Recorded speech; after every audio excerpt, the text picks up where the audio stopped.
Hello नमस्कार साथियों, स्वागत है आप सभी का ड्रीम एग्जाम स्टडी प्लेटफॉर्म पर। दोस्तों आज हम इस वीडियो में देखने वाले हैं सी-टेट जनवरी 2024 की दृष्टि से सीडीपी एंड पेडागोजी यानी बाल विकास व शिक्षा शास्त्र की क्लास नंबर 10। दोस्तों इसके पहले हम 9 क्लासें कर चुके हैं। यदि आपने नहीं देखी तो आप चैनल पर जाकर देख सकते हैं। दोस्तों यदि आप पेपर 1 या पेपर 2 किसी की भी तैयारी कर रहे हैं तो ये आपकी परीक्षा की दृष्टि से अति महत्वपूर्ण क्लास होने वाली है। तो दोस्तों वीडियो को शुरू करने से पहले आपसे एक निवेदन है कि यदि आप चैनल पर नए हैं तो चैनल के लिए सब्सक्राइब और साथ में बेल आइकन जरूर दबा लीजिए ताकि जब भी हम अगला वीडियो अपलोड करें आप तो नोटिफिकेशन सबसे पहले पहुंच जाए। दोस्तों क्वेश्चन नंबर 271, निम्न में से किसके लिए स्थूल गामक कौशल के उपयोग की आवश्यकता होती है? ब्रश से पेपर पर पेंटिंग करना, पेपर के टुकड़े काटना और चिपकाना, सुई में धागा डालना या चलना और दौड़ना। दोस्तों जो गामक कौशल होते हैं वे दो प्रकार के होते हैं। एक होता है दोस्तों स्थूल गामक कौशल जिसको दोस्तों ग्रास मोटर स्किल भी बोला जाता है, और एक होता है सूक्ष्म गामक कौशल। कौन सा होता है? सूक्ष्म गामक कौशल। आपको इन दोनों कौशलों में से कोई ना कोई एक कौशल परीक्षा में देखने को मिल ही जाता है। तो दोस्तों जहां बात आती है ब्रश से पेपर पर पेंटिंग करने की, कागज के टुकड़े चिपकाने और काटने की, सुई में धागा डालने की, ये सभी दोस्तों सूक्ष्म गत्यात्मक कौशल के अंतर्गत आते हैं। जबकि चलना, दौड़ना, भागना, कूदना ये सभी स्थूल गत्यात्मक कौशल या स्थूल गामक कौशल के अंतर्गत आते हैं। ऑप्शन डी क्या हो जाएगा? राइट आंसर हो जाएगा। नेक्स्ट क्वेश्चन, यह मान्यता है कि भौतिक वस्तुएं जैसी गुड़िया कार में सजीव गुण होते हैं, क्या कहलाती है? जीववादी सोच, पदानुक्रमित सोच, केंद्रीयकरण या वर्गीकरण? बताइए दोस्तों। दोस्तों यह मानना, यह जो आप छोटे बच्चों को देखते होंगे, वे गुड़िया होती है, कोई मान लीजिए डॉल होती है, उससे बातें करती रहते हैं। कार होती है, वो उनसे भी बातें करते हैं, यानी उनको लगता है कि ये जीवित है, ये सजीव है। तो ऐसा समझना कि यह जीवित है, इनमें सजीव गुण है, यह क्या कहलाएगा? तो दोस्तों यह जीववादी सोच कहलाती है। क्या कहलाती है? जीववादी सोच कहलाती है। ऑप्शन ए क्या हो जाएगा? राइट आंसर हो जाएगा। और इसके बारे में किसने बताया था? पियाजे महोदय ने बताया था। किसने बताया था? पियाजे महोदय ने बताया था। और आप हमको कमेंट बॉक्स में बताएंगे किस अवस्था के बच्चे में जीववादी सोच पाई जाती है। नेक्स्ट क्वेश्चन देखते हैं, संकेतों व अन्य तरीकों द्वारा बच्चों को जरूरत पड़ने पर मदद करना किसका उदाहरण है? पाड़ का, पुनर्वलन का, अनुबंधन का या संज्ञानात्मक द्वंद्व का? दोस्तों संकेतों व अन्य तरीकों द्वारा बच्चों को जरूरत पड़ने पर जो मदद करना है वह स्कैफोल्डिंग यानी पाड़ कहलाता है। दोस्तों पाड़ और स्कैफोल्डिंग एक ही चीज है। ऑप्शन ए क्या हो जाएगा? राइट आंसर हो जाएगा। इसके विषय में वाइगोत्स्की महोदय ने बताया। किसने? वाइगोत्स्की महोदय ने बताया है। आप बताइए इनके सिद्धांत का नाम क्या है कमेंट बॉक्स में। नेक्स्ट क्वेश्चन, बच्चों की शिक्षा के लिए वाइगोत्स्की के सिद्धांत का अनुप्रयोग प्रस्तावित करता है। सहयोगात्मक अधिगम, क्रिया प्रसूत अधिगम, रटंत अधिगम या निष्क्रिय अधिगम? दोस्तों रटंत अधिगम तो होगा ही नहीं, निष्क्रिय अधिगम भी नहीं होगा। अब आपके पास दो ऑप्शन बचते हैं, ए और बी। बताइए वाइगोत्स्की के अनुसार, वाइगोत्स्की के सिद्धांत के अनुसार बच्चों की शिक्षा के लिए अनुप्रयोग प्रस्तावित करता है। तो दोस्तों वाइगोत्स्की महोदय का सिद्धांत का नाम क्या है? सामाजिक एवं सांस्कृतिक विकास का सिद्धांत। क्या नाम है? सामाजिक एवं सांस्कृतिक विकास का सिद्धांत। तो दोस्तों समाज से संबंधित कोई ऑप्शन आपको नजर आ रहा है? दोस्तों सहयोग, जहां पर हेल्प की बात आएगी वहां पर समाज होगा, और समाज अर्थात सहयोग, सहयोगात्मक अधिगम क्या हो जाएगा? राइट आंसर हो जाएगा। नेक्स्ट क्वेश्चन देखते हैं, कोहल वर्ग के नैतिक विकास के किस चरण में व्यक्ति अपने व्यवहार के परिणाम के बजाय दूसरों की अपेक्षा अनुसार कार्य करता है? पूर्व संक्रियात्मक चरण में, पूर्व परंपरागत चरण में, परंपरागत चरण में या पश्च परंपरागत चरण में? बताइए। कोहल वर्ग के अनुसार नैतिक विकास के किस चरण में व्यक्ति अपने व्यवहार के परिणाम के बजाय दूसरों की अपेक्षा अनुसार कार्य करता है? क्या दोस्तों? दूसरों की अपेक्षा अनुसार। तो यह होता है परंपरागत चरण। परंपरागत चरण में जो व्यक्ति है वह दूसरों के अनुसार कार्य करेगा, यानी दूसरे जैसी अपेक्षा करेंगे वैसा वह कार्य करेगा। ऑप्शन सी क्या हो जाएगा? राइट आंसर हो जाएगा। एक प्रगतिशील कक्षा परीक्षा केंद्रित होती है, पाठ्य पुस्तक केंद्रित होती है, शिक्षक केंद्रित होती है या विद्यार्थी केंद्रित होती है? बताइए। दोस्तों जो एक प्रगतिशील कक्षा होगी वह हमेशा क्या होगी, विद्यार्थी केंद्रित होगी, यानी बाल केंद्रित होगी। ऑप्शन डी क्या हो जाएगा, राइट आंसर हो जाएगा। रेणु एक विद्यालय में परामर्शदाता है। हार्वर्ड गार्डनर के सिद्धांत के अनुसार प्रभावी प्रभावी परामर्शदाता के रूप में उसके पास कौन सी बुद्धि होनी चाहिए। परामर्शदाता तो भाषाई बुद्धि, स्थानिक बुद्धि, पारस्परिक या अंतर्वैयक्तिक बुद्धि या अंतःवैयक्तिक बुद्धि, बताइए दोस्तों कौन सी बुद्धि होनी चाहिए। एक परामर्शदाता के रूप में रेणु के पास कौन सी बुद्धि होनी चाहिए तो दोस्तों पारस्परिक अंतर्वैयक्तिक बुद्धि होनी चाहिए। ऑप्शन सी क्या हो जाएगा, राइट आंसर हो जाएगा। राष्ट्रीय शिक्षा नीति 2020 के अनुसार एक शिक्षक को शिक्षण अधिगम प्रक्रिया के दौरान प्राइमरी स्कूल के बच्चों से संप्रेषण के लिए किस भाषा का प्रयोग करना चाहिए। तो दोस्तों किसका प्रयोग करना चाहिए, राष्ट्रीय शिक्षा नीति किस पर बढ़ावा देती है, मातृभाषा पर। ये बात तो आप सभी लोग जानते हैं, तो मातृभाषा से संबंधित ऑप्शन ही सही होने वाला है। केवल क्षेत्रीय भाषा, केवल हिंदी भाषा, केवल अंग्रेजी भाषा या बच्चों की मातृभाषा। दोस्तों बच्चों की मातृभाषा, ऑप्शन डी राइट आंसर हो जाएगा। बच्चों का नामीकरण व उन्हें वर्गों में बांटना अर्थपूर्ण सीखने को बढ़ावा देगा व सुसाधित करेगा। बच्चों के समूह में हीनता और सीखने की लाचारी को जन्म देगा। सभी बच्चों के अधिगम की जरूरतों को पूरा करने के लिए एक सकारात्मक रणनीति है। बच्चों के आत्मसम्मान और प्रदर्शन पर कोई प्रभाव नहीं डालेगा। बताइए बच्चों का नामीकरण व उन्हें वर्गों में बांटना क्या कहलाता है। तो दोस्तों यह क्या करेगा, यह बच्चों के समूह में हीनता और सीखने की लाचारी को क्या कर देगा, जन्म दे देगा। ऑप्शन बी क्या हो जाएगा, राइट आंसर हो जाएगा। दोस्तों नामीकरण क्या होता है, ये इसको थोड़ा सा जान लेते हैं दो लाइन में। दोस्तों नामीकरण होता है, जैसे मान लीजिए दो बालक हैं, इसमें से एक बालक प्रतिभाशाली है और काफी होशियार है। तो दोस्तों आपने इसको नाम दे दिया टॉपर। एक बालक को कम पढ़ा लिखा क्या, उसको मतलब कम होशियार है, तो आपने उसको क्या कर दिया, यह लूजर है। ये होता है नाम देना, यानी नामीकरण कर देना। और वर्गों में बांटना मतलब टॉपर की अलग वर्ग बना दिया आपने और जो कमजोर वर्ग है उसका अलग वर्ग बना दिया। ये होता है वर्गों में बांटना। दोस्तों यदि ऐसा हो जाएगा तो समूह में हीनता और सीखने की लाचारी को जन्म देगा। किस प्रकार से, जो दोस्तों टापर हैं एक ही ग्रुप में है, वो आपस में ही लड़ते रहेंगे कि मैं सही हूं, इससे बच्चे सीख नहीं पाएंगे, उनमें हीनता आ जाएगी। इसलिए दोस्तों ऑप्शन बी क्या हो जाएगा, राइट आंसर हो जाएगा। नेक्स्ट क्वेश्चन, एक समावेशी कक्षा में शिक्षिका की क्या भूमिका है। बच्चों की विविध जरूरतों का पता लगाना व उनका ख्याल रखना, केवल कुछ खास विद्यार्थियों पर ध्यान देना, बच्चों को उनकी अकादमिक क्षमता के आधार पर पहचानना व उनका पृथक्करण करना, खास जरूरतों वाले बच्चों को विशेषज्ञ के पास भेजना व सुनिश्चित करना कि उन्हें अलग संकाय में पढ़ाया जाए। बताइए एक समावेशी कक्षा में शिक्षिका की क्या भूमिका हो सकती है। तो दोस्तों एक समावेशी कक्षा में जो शिक्षिका की भूमिका होगी वह क्या हो जाएगी, बच्चों की विविध जरूरतों का पता लगाना व उनका ख्याल रखना। ऑप्शन ए क्या हो जाएगा, राइट आंसर हो जाएगा। नेक्स्ट क्वेश्चन, अगर विद्यार्थी अपने कार्य की असफलता को आंतरिक कारणों पर आरोपित करते हैं तो उनमें डॉट डॉट की भावना उत्पन्न होगी। आंतरिक कारणों को, तो दोस्तों इसमें गर्व की भावना उत्पन्न होगी। कैसी भावना उत्पन्न होगी, गर्व की भावना उत्पन्न होगी, क्योंकि विद्यार्थी अपने आंतरिक कारणों पर आरोपित कर रहे हैं अपनी सफलता या असफलता को। दोस्तों सफलता को यदि आप मान लीजिए आप सफल हो जाते हैं, आपका मान लीजिए सीटेट निकल जाएगा तो आपको प्राउड फील होगा। कैसा होगा, प्राउड फील होगा, और निकलना ही पड़ेगा सीटेट को। तैयारी आप जबरदस्त करते रहिए।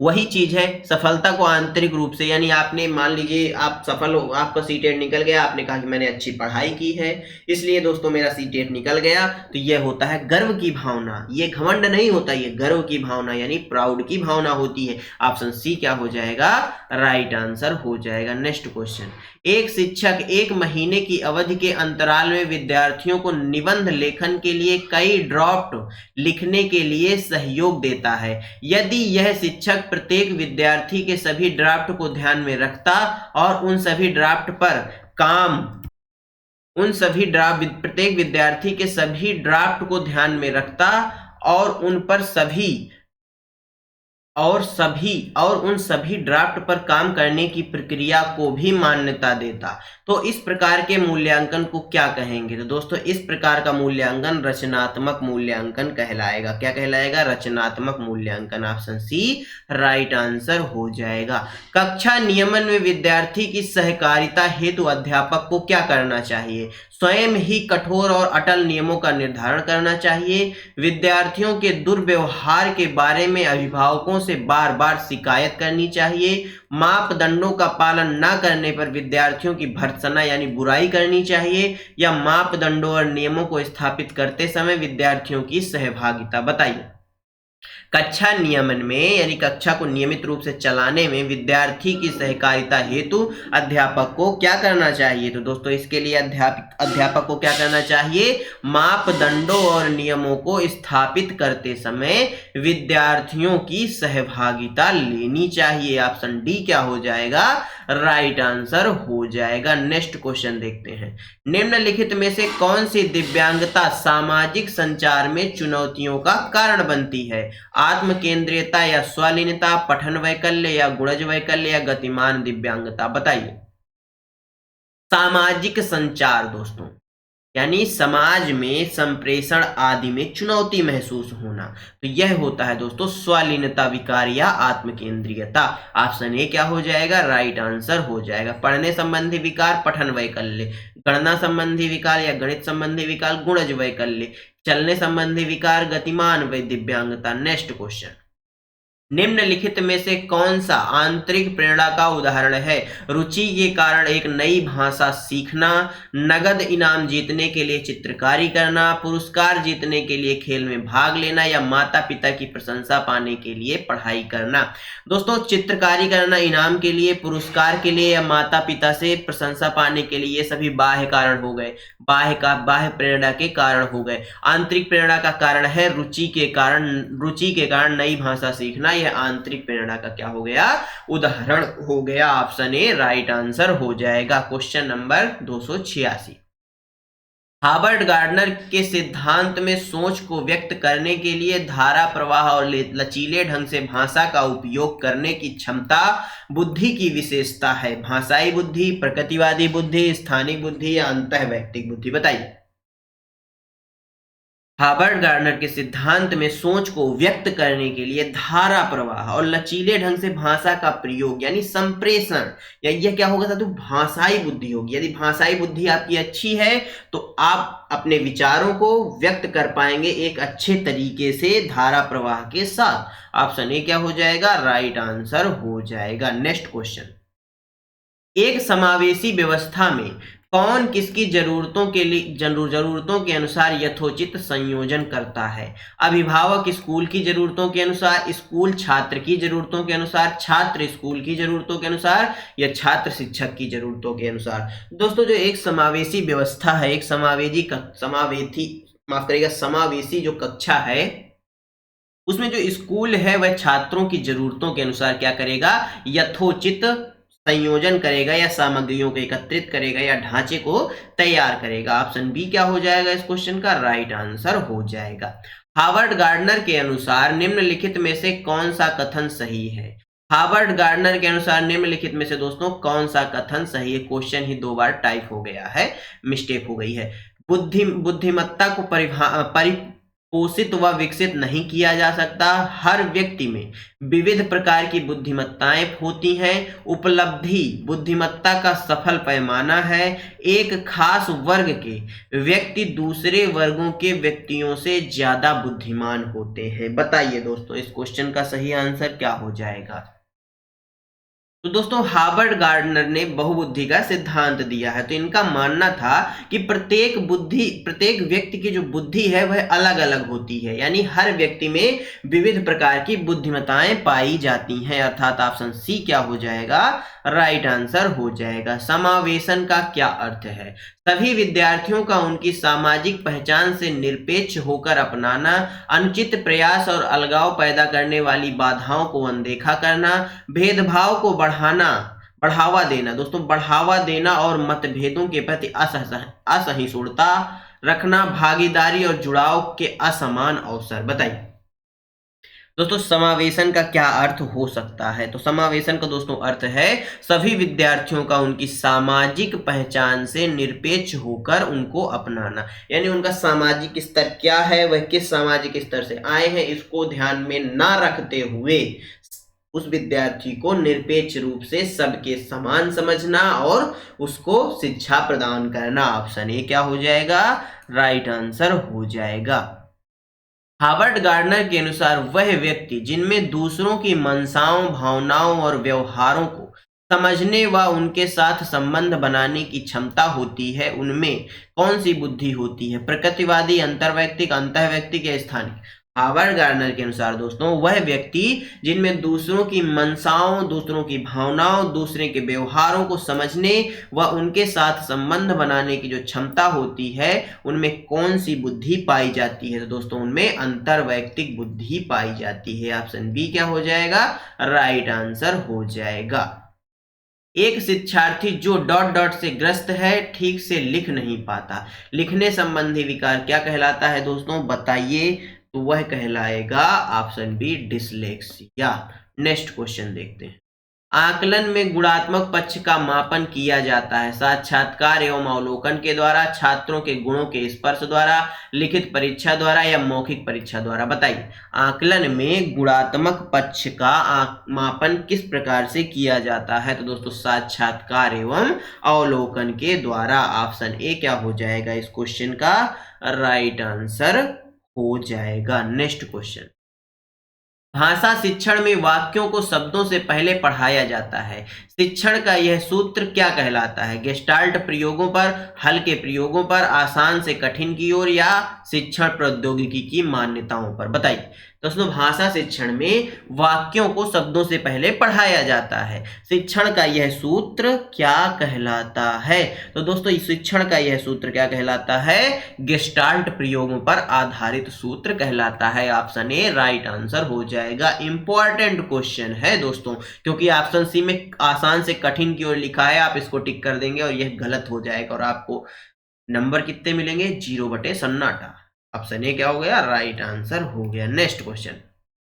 वैज्ञानिक अभिवृत्ति रखने वाला छात्र योजनाबद्ध अध्ययन करता है, अच्छी नौकरी प्राप्त करता है, विवेकपूर्ण चिंतन करता है या साहसी होता है? बताइए।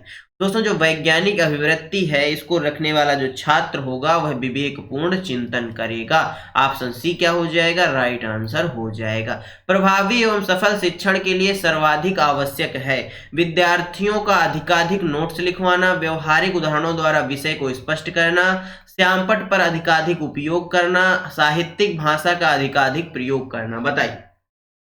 तो दोस्तों प्रभावी एवं जो सफल शिक्षण है इसके लिए जो सर्वाधिक आवश्यक क्या है? व्यवहारिक उदाहरणों द्वारा विषय को स्पष्ट करना। ऑप्शन बी राइट आंसर हो जाएगा। बच्चों में खेल उनके समाजीकरण के लिए क्यों आवश्यक है?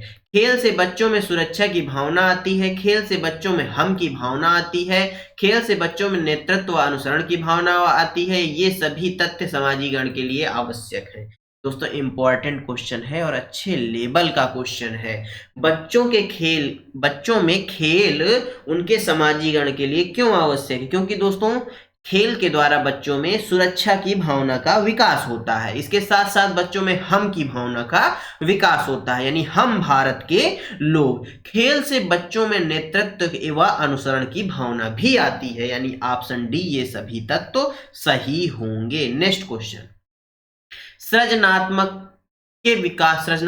के विकास में सहायक नहीं है खेल, भाषण, हास्य क्रियाएं या निर्माण संबंधी क्रियाएं? तो दोस्तों भाषण जो है यह क्या सृजनात्मकता के विकास में सहायक नहीं है? बताइए। बिल्कुल, भाषा जो है यह सृजनात्मकता के विकास में सहायक नहीं है। ऑप्शन बी राइट आंसर हो जाएगा। आपकी कक्षा का एक शिक्षार्थी गुटखा व सुपारी खाकर कक्षा में आता है, आप निम्न में से किसे उसकी इस हरकत का जिम्मेदार मानेंगे? उसकी अंत इच्छा को, उसका सामाजिक वातावरण या उसका आपके प्रति द्वेष या कक्षा में स्वयं को सबसे आगे दिखाने का उसका तरीका? तो दोस्तों उसका सामाजिक वातावरण ही ऐसा है जहां से वह आया है, जहां लोग सुपारी और गुटखा खाते हैं। ऑप्शन बी क्या हो जाएगा? राइट आंसर हो जाएगा। शिक्षण को सुचारू रूप से चलाने के लिए एक शिक्षक को अधिक से अधिक प्रश्न पूछने चाहिए, क्योंकि इससे कक्ष का अनुशासन बना रहता है। शिक्षार्थियों को पद्धति पसंद नहीं होती, शिक्षार्थियों को अभिव्यक्ति का अवसर मिलता है या शिक्षक को अभिव्यक्ति का अवसर मिलता है। दोस्तों इस प्रकार से अधिक प्रश्न पूछने से शिक्षार्थियों को क्या, अभिव्यक्ति का अवसर मिलता है। ऑप्शन सी क्या हो जाएगा, राइट आंसर हो जाएगा। आप अपनी कक्षा के किसी शिक्षार्थी को पढ़ाने हेतु उसे प्रेरित करने का कौन सा तरीका उपयुक्त मानते हैं। शिक्षार्थी के सम्मान को सुरक्षित करना, उसकी प्रशंसा दूसरे शिक्षार्थियों के समक्ष करना, उसे सकारात्मक प्रलोभन देना या शिक्षार्थी को प्रेरित करना और मार्गदर्शन करना। बताइए, आप अपनी कक्षा के किसी शिक्षार्थी को पढ़ाने हेतु उसे प्रेरित करने का कौन सा तरीका उपयुक्त मानते हैं। तो वह है साथियों शिक्षार्थी को प्रेरित करना और उसका मार्गदर्शन करना। ऑप्शन डी क्या हो जाएगा, राइट आंसर हो जाएगा।